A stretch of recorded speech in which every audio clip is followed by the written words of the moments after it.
Olá, estudantes! Espero que vocês estejam bem e com saúde. Na aula de hoje, falaremos sobre o contexto brasileiro durante a crise de 1929.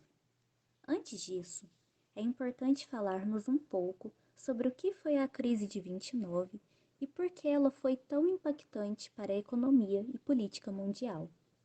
Vocês se lembram que na videoaula sobre a participação do Brasil na Primeira Guerra Mundial, foi falado sobre como os Estados Unidos, ao fim da guerra, passaram a ser a grande potência econômica mundial? Isso ocorreu devido à indústria desenvolvida no país, que era altamente capaz para suprir as demandas do mercado interior e exterior. Com o desenrolar da Primeira Guerra, os Estados Unidos puderam atender às necessidades de produtos dos países europeus. E essa posição central na economia mundial, que já vinha sendo ocupada desde antes da guerra, foi, então, assegurada. Com o término do conflito, em 1918, a capacidade de produção dos Estados Unidos continuou se desenvolvendo, e o país vivenciou o que ficou conhecido como jeito americano de viver, ou American Way of Life. O consumo interno era intenso e o otimismo econômico e social do fim da guerra se fazia presente. Contudo, os sinais de que uma crise de superprodução poderia ocorrer já podiam ser identificados com a produção em larga escala que beneficiava a população em certa medida, mas não se sustentava, uma vez que os países europeus destruídos pela guerra não compravam tantos produtos quanto era esperado.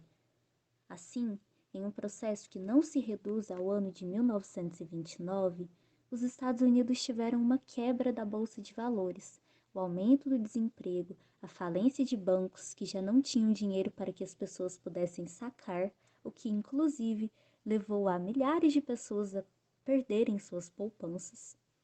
Fatores esses que fizeram com que essa superprodução, tão incentivada desde fins do século XIX, se tornasse a grande crise mundial que conhecemos. É importante destacar esse elemento mundial da crise. Isso pode ser explicado pelo fato de que o capitalismo, em 1929, já era altamente interligado e, sendo os Estados Unidos o principal produtor mundial e também consumidor de diversos produtos de outros países, uma crise ocorrida lá afetaria em larga escala o restante do mundo. Dessa forma, chegamos ao contexto brasileiro durante a crise de 29. No decorrer da década de 1920, o Brasil vivia o que chamamos de República Velha, uma dinâmica política em que as oligarquias, isto é, as elites econômicas dos estados brasileiros, se revezavam no poder. Assim, em todas as eleições, os governadores apoiavam ora um candidato de Minas Gerais, ora um candidato de São Paulo.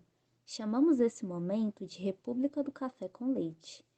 Como foi dito também na aula sobre participação brasileira na Primeira Guerra, o modelo econômico do país era agroexportador. Isso significa que o Brasil dependia diretamente do consumo de outros países de seus produtos primários. O principal deles era o café. Mas a produção de café vinha sofrendo quedas de exportação e consequentes prejuízos dos cafeicultores desde o fim do século XIX, o que levou os estados que mais produziam café, sendo eles São Paulo, Minas Gerais e Rio de Janeiro, a se reunirem em um convênio, o Convênio de Taubaté, realizado em 1906. Nessa reunião, os governadores dos estados pensaram alternativas para controlar a rentabilidade do café e garantir que os preços fossem mantidos. Ali, ficou decidido que os estados comprariam o café que não fosse consumido no mercado mundial. Tendo em vista esse processo de crise que já se desenhava desde antes do convênio, é possível compreender como a crise de 29 atingiu diretamente a economia brasileira. A essa altura, os principais consumidores do café brasileiro eram Estados Unidos e Europa. Com a crise de superprodução, os Estados Unidos deixaram de ser um consumidor garantido e os países europeus ainda sofriam com as consequências da destruição da guerra. Isso gerou na economia brasileira uma insustentabilidade. O que fazer com todo o café produzido?